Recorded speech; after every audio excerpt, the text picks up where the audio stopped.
Good morning. I would like to thank the organizers of Fast Forward and the Tate for this wonderful conference. A special thanks goes to Peggy Tranley at the archives of the Museum of Modern Art in San Francisco for her invaluable input in this research. And as we're a bit tight of time, I'll start with my presentation.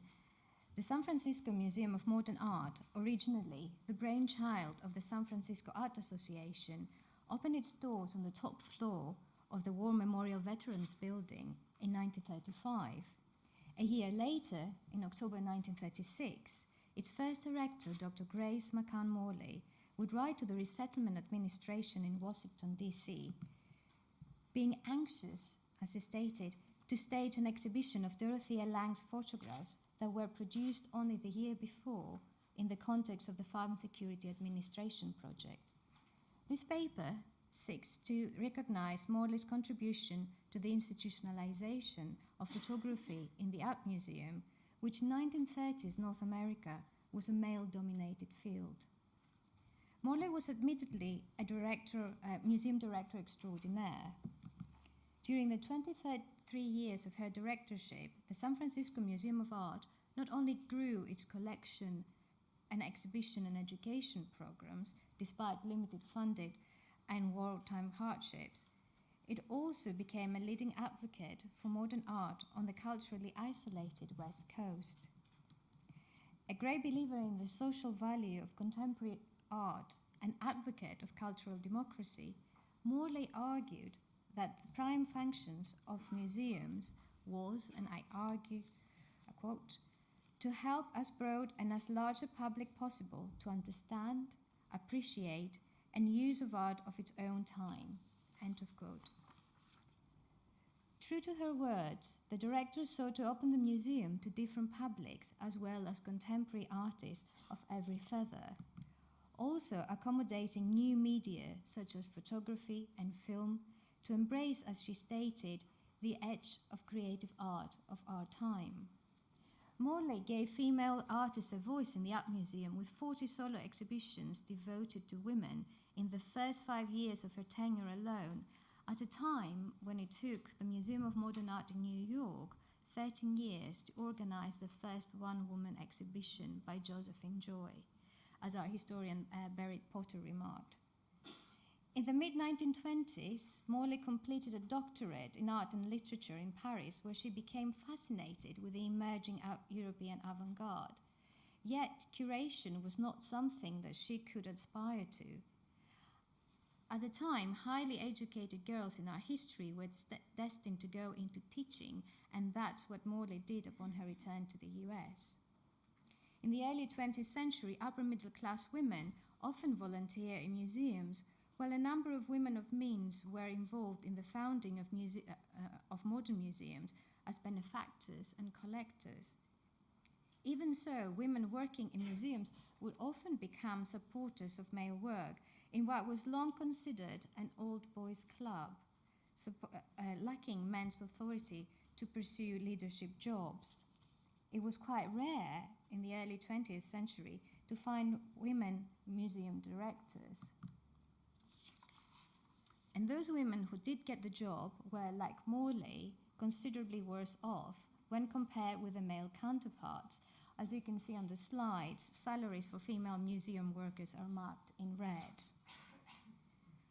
Morley was offered her first curatorial post by Walter Sipple, who was the director of the Cincinnati Museum of Art, while she was attending his summer course for art instructors at Harvard. Being involved in museum activities across the board as a general curator in Cincinnati, from exhibitions and collection building to giving public lectures, Morley would be well positioned to apply for the head curator's job at the new San Francisco Museum of Art in 1934. The San Francisco Museum of Art was a private institution with a good art library but no actual collection apart from 98 modern French prints. It received a small annual grant from the city, earmarked for invited exhibitions alone, but had no acquisition budget.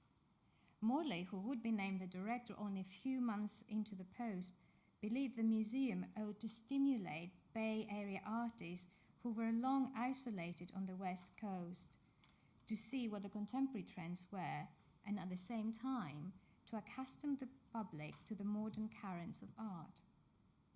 The inaugural program of exhibitions was unavoidably eclectic, including the Art Association's annual exhibition, French Impressionist painting, Chinese art, and even tapestries.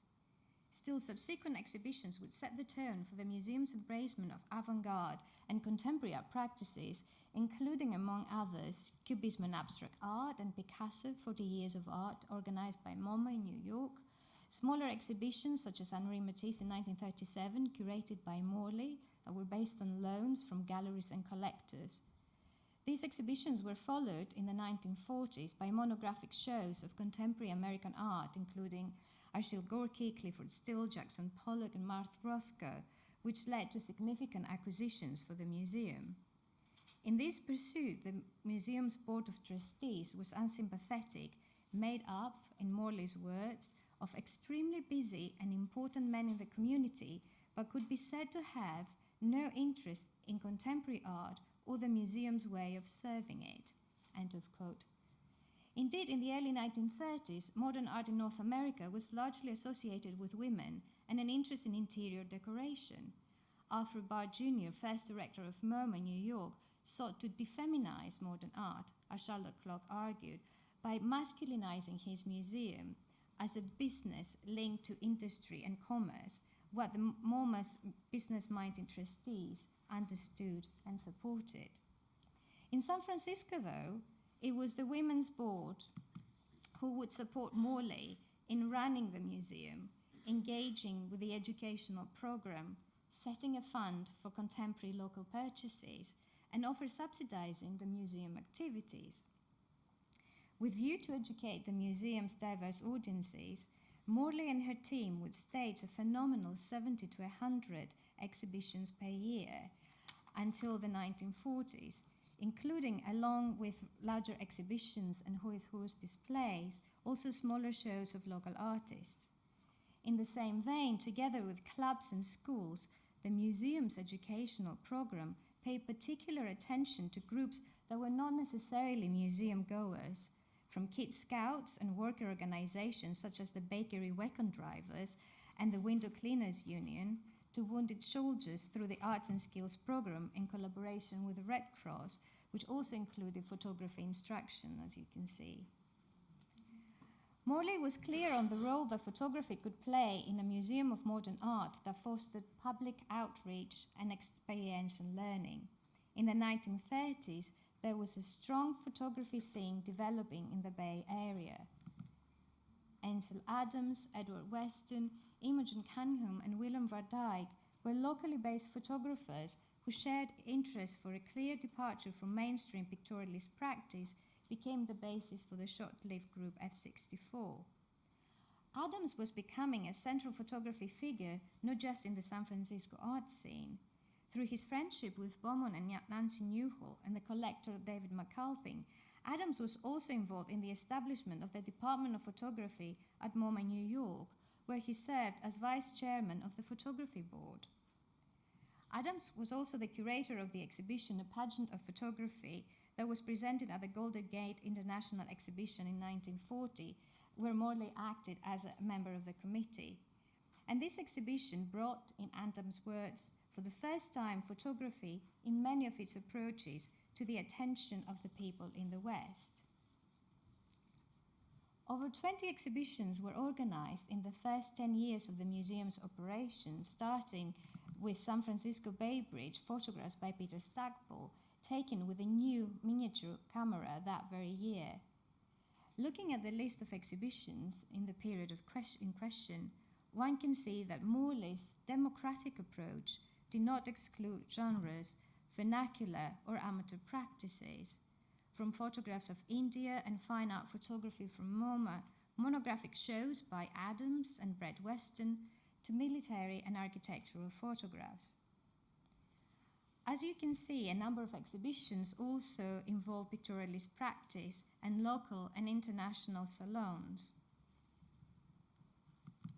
such as this. Correspondence with Adams reveals that Morley was skeptical about concentrating on pure art photography, the kind that Adams and Bowman Newhall, the curator-in-chief at MoMA's new Department of Photography, were promoting on the East Coast. Newhall had programmatically stated that the remit of his department would be pictures that were a personal expression of their makers' emotions and which made use of the inherent characteristics of the medium of photography. The department's opening exhibition, 60 Photographs, a survey of camera aesthetics, was devised by Newhall and Adams to offer, and I quote, clear evidence of an understanding of the qualities, limitations, and possibilities of photography that defined camera aesthetics. End of quote. Still, the selection excluded color, commercial, scientific, and advertising work, while the concept of camera aesthetics estranged the uninitiated. What is so hot about rows of letters, or mud puddles, or tumble-down sheds? A critic wondered. Morley was aware of current developments at MoMA, but did not want to exclude vernacular or popular photography from her museum. In June 1943, she wrote to Adams asking for guidance with regards to the museum's photo forum, which she conceived as a space where people could come to look at their products, whether stills, slides, or movies, objectively, as she stated. To this, Adams sternly replied that the problem with the appreciation of photography was by and large that a great number of people go into it as an amusement, not as a deep expression. The museum had to decide if they were interested in an amusement that could attract public interest or true expression for the purposes of which they should forego a popular response. Adams urged Morley to fight photography's corner with equal force and impact as she stood for Picasso, and organize a real show with its own flavor. Adams even suggested a program of actions: to establish a department of photography, to plan a comprehensive exhibit of creative photography with specific emphasis on the past 20 years, to plan another exhibit pointing to encouraging the layman to see through photography, to show the latent beauty of the most commonplace things, and mention as typical examples a Western vegetable, a kitchen still life, details of victory, garden work, etc. To build a representative collection of fine photography, not large but carefully selected, as well as a library of photographic picture books. And lastly, perhaps most importantly for Adams, without antagonizing the pictorialist camera group clubs in the region, to mark a careful distinction between different photographic categories outlined as you can see, individualistic, creative, functional, amateur, pictorial. To Adams' somewhat patronizing advice, Morley replied that although she too wanted to see the standards of photography raised, amateur photography was, and I quote, a good venue for bringing people in contact with some of the basic principles of art in general, and yet allowing them a certain amount of freedom of choice where they could exercise their minor talents. With regards to Adams' proposal for a department of photography in a collection, Morley explained that despite her willingness, due to limited resources, both in terms of staff, she was left with 8 out of her 26 staff during wartime, and of course finances, this could only be contemplated after the war, when staff like John Humphrey would return to the museum. Indeed, with money being so tight, photographic acquisitions relied on gifts or copious fundraising, as was the case with the Stiglitz collection, for which Morley lobbied with Adams and Minor White, among others, for 6 months to raise $2,500 to purchase the prints from Georgie O'Keeffe in 1952. Unlike Newhall, who during his brief tenure as photography curator at MoMA New York established a niche for art photography that excluded applied photographic practices, photojournalism and vernacular photography, Morley embraced photography as an egalitarian, inclusive art, as if predicting photography's new judgment seat in the new millennium. For Morley, beyond use value, pedigree, and subject matter, photography, like any other art, should be appreciated on its own merits, not simply because it has an interesting theme or is good documentation, as she wrote in a letter to Minor White in 1952. Unfortunately, the director did not see her plans for a photography department materialize. Despite her successes, Morley faced many challenges, financial, ideological, and personal. In 1958, the director resigned, unwilling to sustain progressively unfavorable conditions, as she stated. Scholar Christy Phillips has claimed that these unfavorable conditions were equally fueled by certain museum trustees' unease with Morley's status, and I quote, as a single woman in a powerful man's job, as much as her mannish appearance in tailored suits and debated sexuality. Yet prejudices and odds never stopped Morley. After leaving San Francisco in 1958, she became assistant director at the Solomon Guggenheim Museum in New York, before taking over the directorship of the National Museum in New Delhi for 6 years, where she also founded a regional office for the International Council of Museums, which she headed for another 10 years. I leave you with her words on her work as museum director.